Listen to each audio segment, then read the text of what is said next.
การประกวดแข่งขันพระขวัญซึ่งว่าท้าวสุขอนันต์สอนคำพู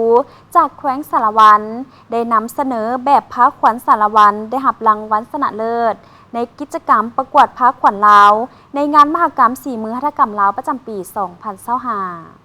สำเร็จอย่างจุบงามสำหรับกิจกรรมประกวดพระขวัญลาวในงานมหกรรมสีมือหัตถกรรมลาวประจำปี2025สิ่งเงินรางวัลจากทานป้านาลีศรีสุริตประธานคณะที่ปรึกษาสมาคมหัตถกรรมลาวพร้อมด้วยเงินรางวัลหลายกว่า20 ล้านกีบและใบย่องยอสำหรับการจัดกิจกรรมประกวดพระขวัญงามในครั้งนี้ก็เพื่อเป็นการอนุรักษ์ส่งเสริมวัฒนธรรม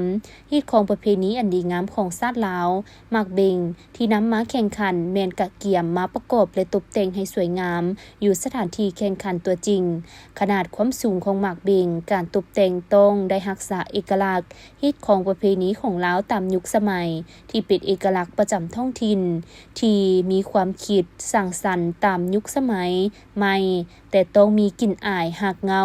ของความเป็นลาวเมื่อคณะกรรมการกวดกาก็มีผู้อธิบายนำเสนอความหมายความสำคัญของหมากเบงที่เป็นผลงานของตนเองให้กับคณะกรรมการผ้าขวัญทุกผ้าแม้นมีความงดงามและเป็นเอกลักษณ์ท้องถิ่นของไผ่ลาวบ่ว่าจะเป็นผ้าขวัญแบบหลวงพระบางเวียงจันทน์คำมวลสวรรณเขตสารวัตรจำปาสักถือว่าเกือบครบทุกภาคแม่นสืบทอดลมหายใจของประเพณีลาวแม่นสิ่งที่เกิดมาจากใจหักและอยากสืบสานฮีตของประเพณีอันดีงามของชาติถึงว่ารางวัลยังบ่ลวงลายแต่การที่มีเวทีการแสดงออกเป็นสิ่งที่สำคัญหลายในการส่งเสริมวัยหนุ่มยุคใหม่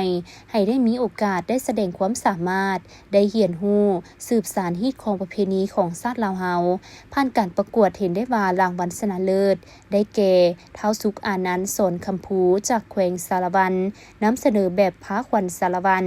รางวัลที่2ได้แก่ท้าวคำเซียนอินทเดชจากนครหลวงนำเสนอพระขวัญแบบจำปาสักรางวัลที่3ได้แก่ท้าวรัตตะวันทองมณีวงศ์จากแขวงสวรรณเขตนำเสนอพระขวัญรูปแบบสวรรณเขตและท้าวจันทวงศ์ไสยสารจากแขวงสยามบุรีนำเสนอพระขวัญแบบหลวงพระบาง